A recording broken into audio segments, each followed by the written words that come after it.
ఎవడో పనికి మాలినోడు వచ్చి, హే తల్లి ఇదేం లైఫ్ తల్లి, చేతికి వాచ్ కూడా లేదు, నీ మెడలో బంగారం లేదు, నీకు వాచ్ పెట్టుకోవాలని ఉందా, అసలు ఇది కాదు లైఫ్, నీ దగ్గర సైకిల్ కూడా లేదా, నేను స్కూటీ కొనిస్తా, వస్తావా అని అడిగినప్పుడు ఏం చేయాలి?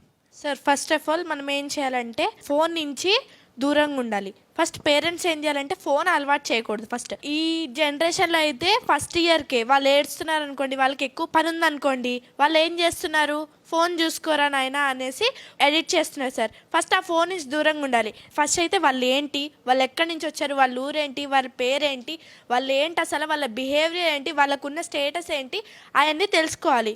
రా నీకు స్కూటీ కొనిస్తాను, నీకు బైక్ కొనిస్తానంటే అలా ఒప్పుకోకూడదు సార్. ఫస్ట్ నువ్వెవరు, ఎక్కడి నుంచి వచ్చావు, మీ ఊరేంటి, నీ పేరేంటి, నీకేముంది ఫస్ట్ అని అడగాలి సార్. అంతేగాని ఓ థ్యాంక్స్ బాగుందన్న హెయిర్ స్టైల్, నీ హెయిర్ చాలా లాంగ్గా ఉంది అని అంటే ఓ థ్యాంక్స్ నాకు కూడా తెలుసు అది, థ్యాంక్ యూ సో మచ్ అంతే, అక్కడి వరకే.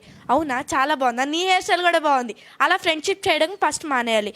ఎవరిని నమ్మాలా ఎవరిని నమ్మద్దా ఫస్ట్ అది తెలుసుకోవాలి సార్ మనం. వెరీ గుడ్ తల్లి.